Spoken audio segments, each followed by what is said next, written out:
Xiaomi recently developed an in-house chip, the Surge S1. And today, let's take a close look at Xiaomi's first phone sporting that Surge S1 chip, the Xiaomi Mi 5C. So how does it hold up? Well, let's find out. But before we do that, if this is your first time here, or in case you just can't remember, my name's Ash, this is C4E Tech, and you're watching our full review of the Xiaomi Mi 5C. Let's get started.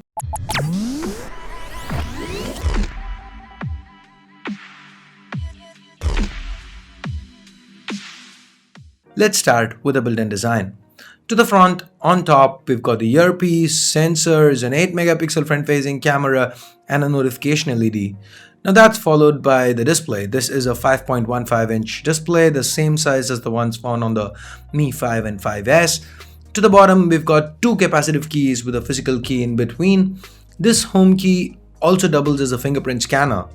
This is a passive scanner, by the way, meaning you need to physically press the home key to get the 5S to scan your fingerprint. Barring that, the scanner felt fast and responsive. I had no issues with it in my week with the 5C. It's also worth mentioning that this key also doubles as a capacitive back key. So yeah, it's a physical home key, a fingerprint scanner, and a capacitive back key. Talking about back, to the back of the phone, we've got a 12-megapixel camera and a single LED flash. There's now a mix of glass on top and bottom with metal in between. We have the Mi logo at the bottom. The IR blaster that was removed with the Mi 5S makes a return here. The headphone jack and the secondary noise cancelling microphone are present up top too. The power button and the volume rockers, you can find them to the right. The primary microphone, Type-C port, and speaker reside at the bottom. There's a tray to the left that takes two SIM cards, no microSD here. The Mi 5C is a tad shorter and slimmer than the Mi 5, but it's a little wider and 6 grams heavier at 135 grams. Not that it makes single-handed usage any worse, the phone is still easy to use single-handed. The metal back is a tad slippery though. Now the small form factor is due to the fact that the 5C sports a 5.15-inch display.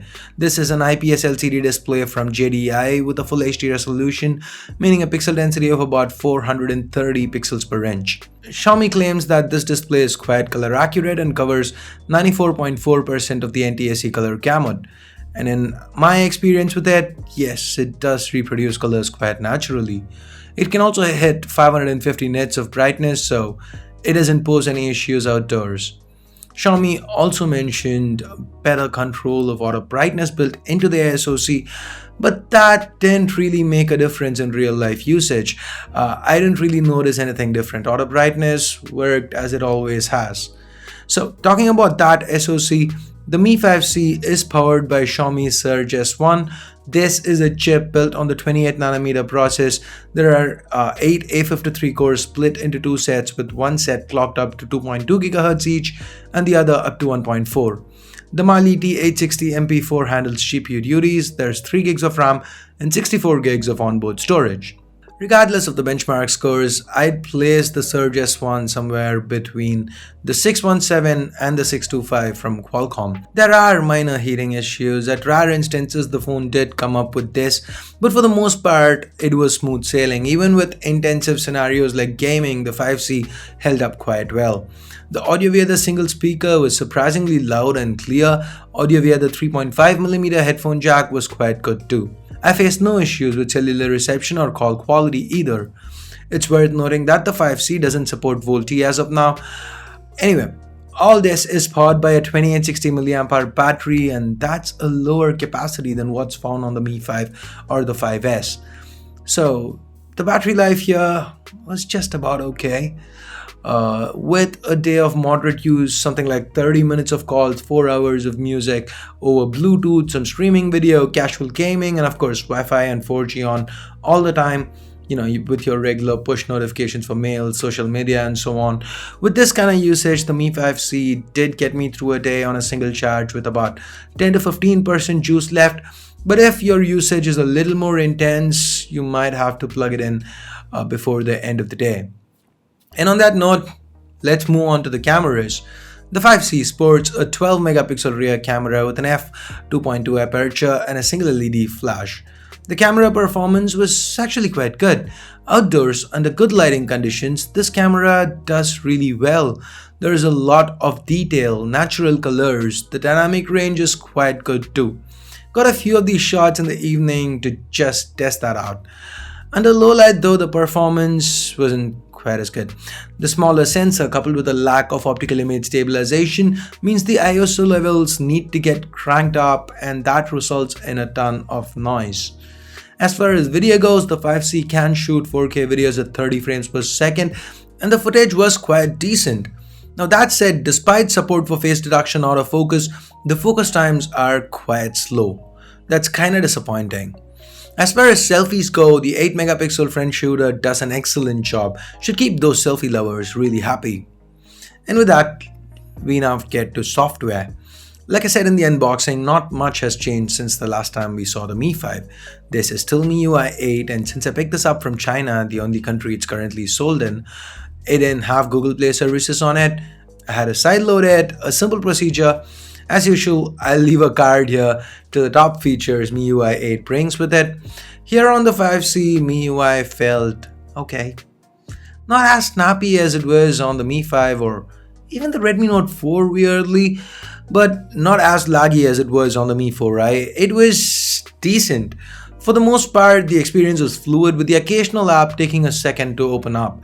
Once you turn MIUI optimizations off from the developer settings, RAM management gets really good. As far as the price is concerned, in China, like I said, which is the only market this phone is currently available in, the Mi 5C retails for 1499 yuan, that's about 15,000 Indian rupees or 220 US dollars. And for this price, Xiaomi is offering a pseudo flagship of sorts, a well-built phone with an excellent display, cameras and battery life that are acceptable, software experience that's above average. Guys, when you think about it, there is nothing wrong with the Mi 5C per se, but I couldn't help but feel a little underwhelmed. It just about manages to get a passing score in every criteria, but doesn't really excel at anything. Yes, it's not priced too expensive, but even there, you look at it for a minute, 2,000, 3,000 rupees more and we could call it overpriced. It's just about falls under the, priced competitively bracket. The good thing though is this is Xiaomi's first outing with their own homegrown SoC, and it's not a failure. That's huge. Remember how many phones it took Samsung and Huawei to nail down their own chips? So I'm happy to see that Xiaomi's done well, especially given that this is their first attempt. But that said, I don't see myself recommending the Mi 5C. A little sad given that the Mi 4C was one of my favorite phones from last year. Anyway guys, that's it for my 2 cents on the Mi 5C. If you agree or disagree, let me know in the comments. If you hated this video and want to call me paid or biased, because that's what the cool kids do these days, go ahead, give this video a big thumbs down and head on over, run over to the comment section and start typing, paid, biased, oh my god, you suck, whatever. But if you did like the video, go ahead, give it a big, huge thumbs up. Again, you can go to the comment section, let me know. A lot of work goes into these videos, and of course hit that subscribe button down below if you haven't already. If you have already subscribed, do this to make sure you get notified each time a new video goes live here on C4eTech. If you do want to pick a Mi 5C up, I'll leave direct links in the description below. Use them, helps the channel out.